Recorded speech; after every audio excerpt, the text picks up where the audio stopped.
আসসালামু আলাইকুম ওয়া রাহমাতুল্লাহি ওয়া বারাকাতুহু। আলহামদুলিল্লাহি রাব্বিল আলামিন ওয়াসসালাতু ওয়াসসালামু আলা আশরাফিল আমবিয়া ওয়াল মুরসালিন নবিয়িনা মুহাম্মদ ওয়া আলা আলিহি ওয়া সাহবিহি আজমাইন। ক্বালা তাআলা ওয়া মা আতাকুমুর রাসূলু ফাখুযুহু ওয়া মা নাহাকুম আনহু ফান্তাহু। وقال رسول صلى الله عليه وسلم من أحدث في أمرنا هذا ما ليس منه فهو رد متفق عليه। যাবতীয় প্রশংসা ও সিফতসানা সেই মহান গরিয়ান মহান রব্বুল আলামিনের জন্য, যে মহান রব্বুল আলামিন আমাদেরকে তার এই সুন্দর পৃথিবীতে অগণিত নেয়ামত দ্বারা আমাদেরকে বসবাস করার তৌফিক দান করেছেন। যে মহান রব্বুল আলামিন আমাদেরকে মুহাম্মদ সাল্লাল্লাহু আলাইহি সাল্লামের উম্মত হওয়ার তৌফিক দান করেছেন, অতঃপর আমাদের সেই নবী মুহাম্মদ সাল্লাল্লাহু আলাইহি সাল্লামের উপরে শান্তির ধারা বর্ষিত হোক। সম্মানিত শ্রোতা দর্শক, আজকে আমাদের আলোচনার বিষয়বস্তু হবে রজব মাসের করণীয় ও বর্জনীয়। আমরা সবাই অবগত আছি, আল্লাহ তাআলার পক্ষ থেকে বা আল্লাহ তাআলা আমাদেরকে একমাত্র তার ইবাদতের জন্য সৃষ্টি করেছেন।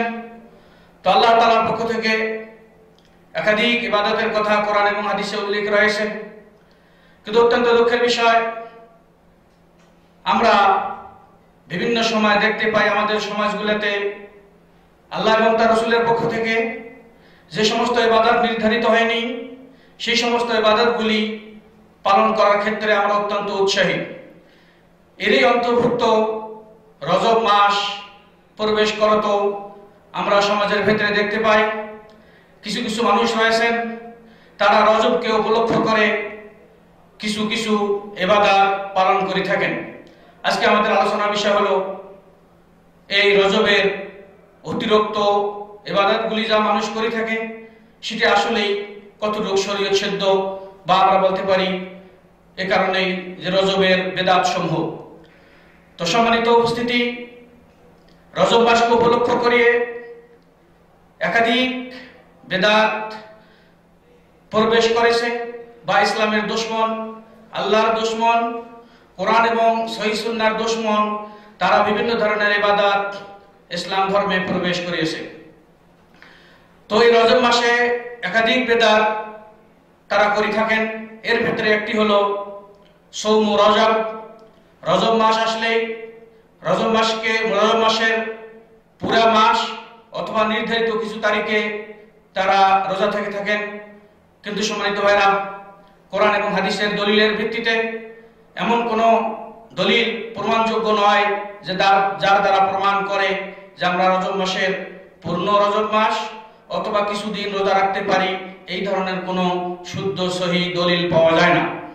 এ কারণে বড় বড় আলেমগণ এ কথাই বারবারই বলেছেন, রজব মাসকে উপলক্ষ করিয়া যে সমস্ত ভাইরা রোজা থাকেন এটি হলো বেদাতের অন্তর্ভুক্ত, কেননা এটি কোরআন এবং সহিহ হাদিস দ্বারা প্রমাণিত নয়।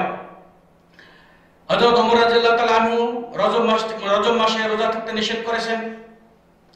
ইবনে হাজার আসকালিন রাহিমাহুল্লাহ বলেছেন, রজব মাসের রোজা রাখার ব্যাপারে 11টি জয়ীফ হাদিস রয়েছে এবং 21টি জাল হাদিস রয়েছে। তো সম্মানিত ভাইরা, আসলে রজবকে উপলক্ষ করিয়া নির্ধারিত কোনো রোজা রাখার সুযোগ নাই। তবে যে সমস্ত ভাইরা অন্যান্য মাসে বৃহস্পতিবার সোমবার রোজা থাকেন, তারা এই মাসেও কি বৃহস্পতিবার সোমবার রোজা রাখতে পারবেন।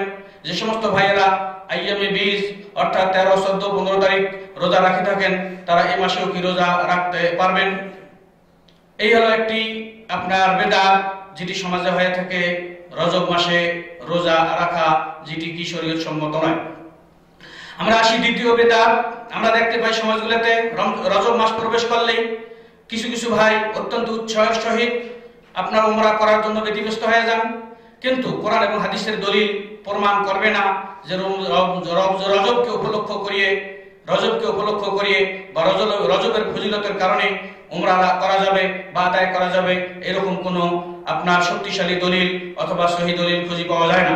এই কারণে আপনাকে আমাকে রজব মাসের আপনার অতিরিক্ত উমরা, রজব মাসের ফজিলতকে লক্ষ্য করিয়ে উমরা করার কোনো সুযোগ নেই। এটি হলো বেদাতেরই কি আপনার কি অন্তর্ভুক্ত।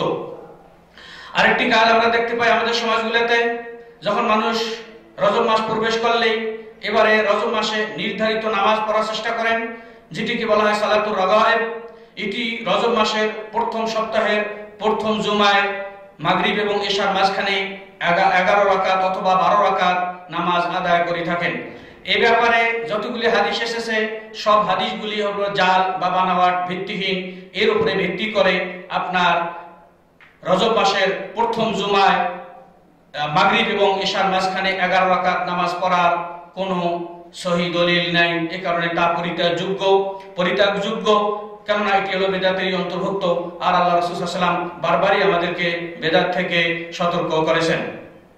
সম্মানিত ভাইরা, এই মাসের সবচেয়ে বড় আরেকটি বেদাত, সেটি হলো ইসরা এবং মিরাজের রাত্রিকে উপলক্ষ করে একাধিক অনুষ্ঠান, বিভিন্ন ধরনের সিম্পোজিয়াম বা বিভিন্ন ধরনের ইবাদত অনুষ্ঠিত করে থাকেন মানুষেরা, যা কোরআন এবং হাদিস দ্বারা প্রমাণিত নয়।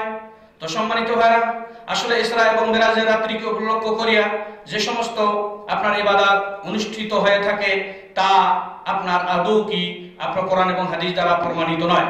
তার কারণ এই রাত্রিটি নির্ধারণের ক্ষেত্রে আহলে ইলমদের ইখতিলাফ রয়েছে। আমরা সহজ কথায় বলতে পারি যে আপনার রজব মাসের 27 তারিখকে উপলক্ষ করিয়া যে সমস্ত ইবাদত করা হয় সেটি 4 কারণে আপনার বেদাত এবং সেটি বাতিলযোগ্য, সেটি গ্রহণযোগ্য নয়। 1 নম্বর কারণ হলো এই দিনটি কোরআন এবং হাদিস দ্বারা প্রমাণিত নয়, অর্থাৎ কোরআন এবং হাদিস দ্বারা এই দিনটি প্রমাণিত আপনার হয়নি। কোরআনে এমন উল্লেখ করবে না যে এই 27শে রজব এটি হলো ইসরা এবং মিরাজের রাত্রি, অথবা আপনার হাদিস প্রমাণ করবে না যে 27শে রজব আপনার ইসরা এবং মিরাজের রাত্রি। অতএব যেহেতু এটি কোরআন এবং হাদিস দ্বারা প্রমাণিত নয়, অতএব সে রাত্রিকে উপলক্ষ করিয়া কোনো ইবাদত করার সুযোগ নেই।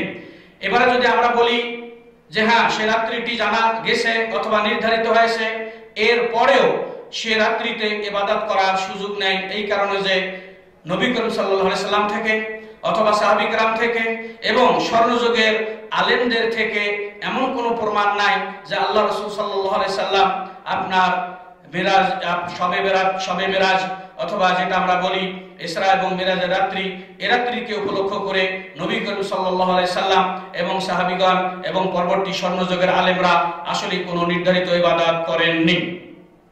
আর যেহেতু ইবাদত হলো তাওকীফিয়া, আপনার ওহীর উপরে নির্ভর করে, অতএব যদি আমরা তারিখও জানতে পারি এরপরেও ইবাদত করার সুযোগ নেই, যেহেতু আল্লাহ রাসূল সাল্লাল্লাহু আলাইহি সাল্লাম করেন নাই এবং সাহাবীরা করেন নাই এবং পরবর্তীতে স্বর্ণযুগের আলেমরাও করেন নাই।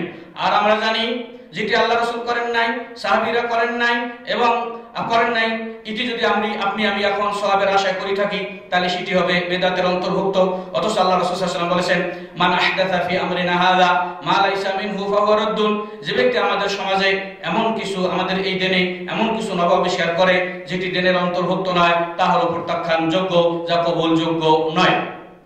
এবং আল্লাহ তাআলা বলেছেন, ওমা আতাকুমুর রাসূলু ফাখুযুহু ওমা নাহাকুম আনহু ফান্তাহু। তোমাদের রাসূল যা নিয়ে এসেছে তা তোমরা গ্রহণ করো, তোমাদের রাসূল যা থেকে বিরত থাকতে বলে তা থেকে তোমরা কি বিরত থাকো।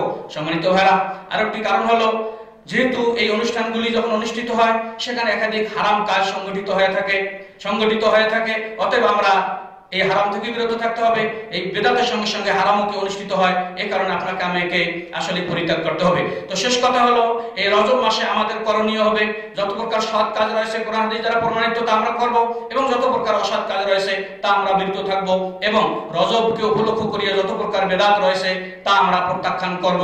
এটাই হবে আপনার আমার জন্য কি শুভ, এটাই হবে আপনার আমার জন্য ভালো, যাতে করে আমরা ইহকাল এবং পরকাল আমাদের জন্য কি সুখময় হয়। তো সম্মানিত ভাইরা, আমি এই কথা বলি শেষ করছি। আল্লাহ তাআলা আমাদের সবাইকে কোরআন এবং সুন্নাহ অনুযায়ী আমল করার তৌফিক দান করেন। এই বলে আমি শেষ করছি। সুবহান রাব্বিকা রাব্বিল ইজ্জাতি আম্মা ইয়াসিফুন ওয়া সালামুন আলাল মুরসালিন ওয়ালহামদুলিল্লাহি রাব্বিল আলামিন।